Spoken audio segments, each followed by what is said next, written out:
नमस्ते दोस्तों, Vivekananda academy of human excellence के यूट्यूब चैनल पर मैं उर्मिला सालुंखी आप सभी का स्वागत करती हूँ। स्टूडेंट्स, आज हम देखने वाले हैं बाल महाभारत कथा से लेसन नंबर 8, जिसका नाम है द्रोणाचार्य। आचार्य द्रोण महर्षि भारद्वाज के पुत्र थे। पांचाल नरेश का पुत्र द्रुपद भी द्रोण के साथ ही भारद्वाज आश्रम में शिक्षा पा रहा था। शिक्षा मतलब क्या, वो पढ़ाई कर रहे थे। दोनों में गहरी मित्रता थी। गहरी यानी घनिष्ठ। कभी कभी राजकुमार द्रुपद उत्साह में आकर द्रोण से यहाँ तक कह देता था कि पांचाल देश का राजा बन जाने पर मैं आधा राज्य तुम्हें दे दूंगा। शिक्षा समाप्त होने पर द्रोणाचार्य ने कृपाचार्य की बहन से ब्याह कर लिया। उससे उनके एक पुत्र हुआ, जिसका नाम उन्होंने अश्वत्थामा रखा। द्रोण अपनी पत्नी और पुत्र का बड़ा प्रेम करते थे। द्रोण बड़े गरीब थे। वह चाहते थे कि धन प्राप्त किया जाए और अपनी पत्नी व पुत्र के साथ सुख से रहा जाए। उन्हें खबर लगी कि परशुराम अपनी सारी संपत्ति गरीब ब्राह्मणों को बांट रहे हैं, तो भागे भागे उनके पास गए। लेकिन उनके पहुंचने तक परशुराम अपनी सारी संपत्ति वितरित कर चुके थे। वितरित मतलब बांट चुके थे। द्रोण को देखकर वह बोले, ब्राह्मण श्रेष्ठ, आपका स्वागत है, पर मेरे पास जो कुछ था वह मैं बांट चुका हूँ। अब यह मेरा शरीर और धनुर्विद्या ही है। बताइए मैं आपके लिए क्या करूं? तब द्रोण ने उनसे सारे अस्त्रों के प्रयोग तथा रहस्य सिखाने की प्रार्थना की। परशुराम ने यह प्रार्थना स्वीकार कर ली और द्रोण को धनुर्विद्या की पूरी शिक्षा दे दी। कुछ समय बाद राजकुमार द्रुपद के पिता का देहावसन हो गया। देहावसन होना मतलब मौत हो गई और द्रुपद राजगद्दी पर बैठा। द्रोणाचार्य को जब द्रुपद के पांचाल देश की राजगद्दी पर बैठने की खबर लगी, तो यह सुनकर वह बड़े प्रसन्न हुए और राजा द्रुपद से मिलने पांचाल देश को चल पड़े। उन्हें गुरु के आश्रम में द्रुपद की लड़कपन में की गई बातचीत याद थी। सोचा, यदि आधा राज्य न भी देगा तो कम से कम कुछ धन तो जरूर ही देगा। यह आशा लेकर द्रोणाचार्य राजा द्रुपद के पास पहुँचे और बोले, मित्र द्रुपद, मुझे पहचानते हो ना? मैं तुम्हारे बालपन का मित्र द्रोण हूँ। ऐश्वर्य के मद में मत्त हुए। मद में मत्त होना, मद मतलब गर्व, मत्त मतलब चूर होना। ऐश्वर्य के मद में मत्त हुए राजा द्रुपद को द्रोणाचार्य का आना बुरा लगा और द्रोण का अपने साथ मित्र का सा व्यवहार करना तो और भी अखरा। अखरा मतलब उन्हें अच्छा नहीं लगा।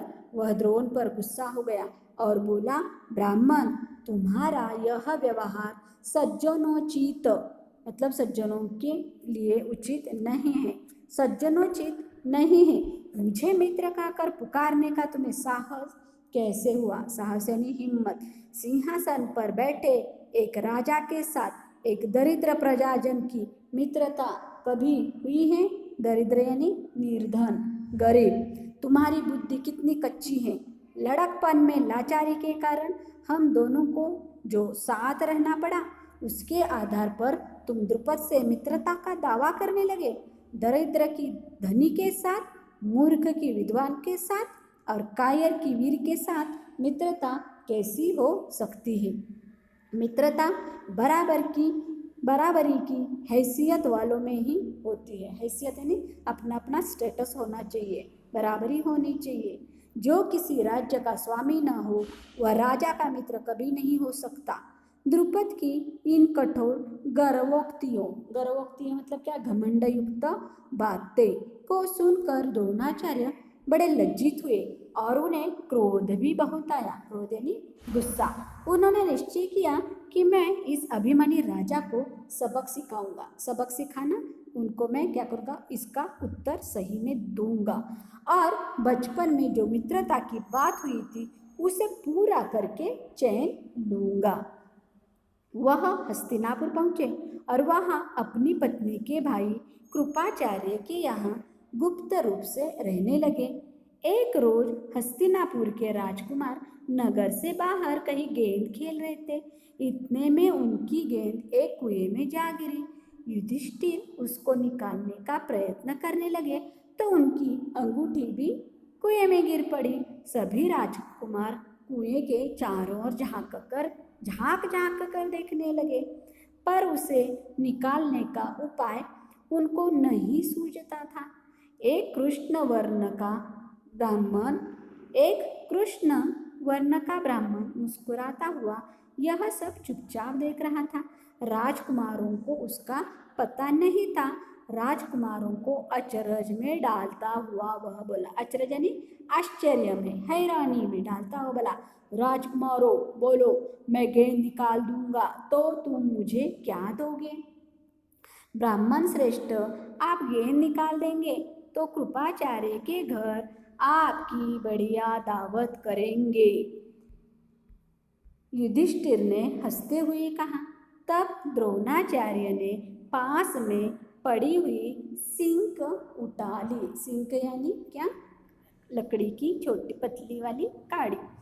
पड़ी हुई सिंक उठा ली और उसे पानी में फेंका। सिंक गेंद को ऐसे जाकर लगी जैसे तीर और फिर इस तरह लगातार कई सिंकें वे कुएं में डालते गए। सिंकें एक दूसरे के सिरे से चिपकती गई। जब आखिरी सिंक का सिरा कुएं के बाहर तक पहुंचा तो द्रोणाचार्य ने उसे पकड़कर खींच लिया और गेंद निकल आई। सब राजकुमार आश्चर्य से यह करतब देख रहे थे। उन्होंने ब्राह्मण से विनती की कि युधिष्ठिर की अंगूठी भी निकाल दीजिए। द्रोण ने तुरंत धनुष चढ़ाया और कुएं में तीर मारा। पल भर में बाण अंगूठी को अपनी नोक में लिए हुए ऊपर आ गया। द्रोणाचार्य ने अंगूठी युधिष्ठिर को दे दी। यह चमत्कार देखकर राजकुमारों को और भी ज्यादा अचरज हुआ। उन्होंने द्रोण के आगे आदरपूर्वक सिर नवाया। सिर नवाया मतलब सिर झुकाया और हाथ जोड़कर पूछा, महाराज, हमारा प्रणाम स्वीकार कीजिए और हमें अपना परिचय दीजिए कि आप कौन हैं, हम आपकी क्या सेवा कर सकते हैं, हमें आज्ञा दीजिए। द्रोण ने कहा, राजकुमारों, यह सारी घटना सुनाकर पितामह भीष्म से ही मेरा परिचय प्राप्त कर लेना। राजकुमारों ने जाकर पितामह भीष्म को सारी बात सुनाई तो भीष्म ताड़ गए मतलब जान गए कि हो न हो वे सुप्रसिद्ध आचार्य द्रोण ही होंगे। यह सोचकर उन्होंने निश्चय कर लिया कि अब से राजकुमारों की अस्त्र शिक्षा द्रोणाचार्य के ही हाथों पूरी करके कराई जाए। बड़े सम्मान से उन्होंने द्रोण का स्वागत किया और राजकुमारों को आदेश दिया कि वे गुरु द्रोण से ही धनुर्विद्या सीखा करें। कुछ समय बाद जब राजकुमारों की शिक्षा पूरी हो गई तो द्रोणाचार्य ने उनसे दक्षिणा के रूप में पांचाल राज द्रुपद को कैद कर लाने के लिए कहा। उनकी आज्ञा अनुसार पहले दुर्योधन और कर्ण ने द्रुपद के राज्य पर धावा बोल दिया, पर पराक्रमी द्रुपद के आगे वे ठहर न सके, हार कर वापस आ गए। तब द्रोण ने अर्जुन को भेजा। अर्जुन ने पांचाल राज की सेना को तहस नहस कर दिया और राजा द्रुपद को उनके मंत्री सहित कैद करके आचार्य के सामने ला खड़ा किया। द्रोणाचार्य ने मुस्कुराते हुए द्रुपद से कहा, हे वीर, डरो नहीं, किसी प्रकार की विपत्ति की आशंका न करो। विपत्ति यानी संकट।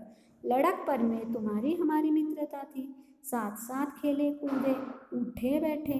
बाद में जब तुम राजा बन गए तो ऐश्वर्य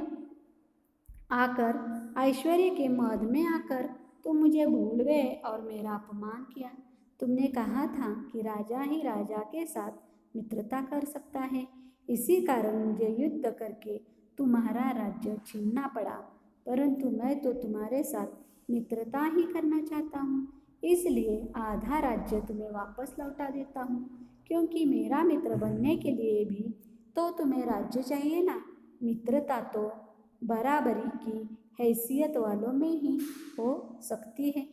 द्रोणाचार्य ने इसे अपने अपमान का काफ़ी बदला समझा और उन्होंने द्रुपद को बड़े सम्मान के साथ विदा किया। इस प्रकार राजा द्रुपद का गर्व चूर हो गया, लेकिन बदले से घृणा यानी नफरत दूर नहीं होती। किसी के अभिमान को ठेस लगने पर जो पीड़ा यानी दर्द होता है, उसे सहन करना बड़ा कठिन होता है। द्रोण से बदला लेने की भावना द्रुपद के जीवन का लक्ष्य बन गई, लक्ष्य यानी उद्देश्य बन गई। उसने कई कठोर व्रत और तप इस कामना से किए कि उसे एक ऐसा पुत्र हो जो द्रोण को मार सके, साथ ही एक ऐसी कन्या हो जो अर्जुन को ब्याही जा सके। आखिर उसकी कामना पूरी हुई। उसके धृष्टद्युम्न नामक एक पुत्र हुआ और द्रौपदी नाम की एक कन्या। आगे चलकर कुरुक्षेत्र की रणभूमि में अजय द्रोणाचार्य इसी धृष्टद्युम्न के हाथों मारे गए थे।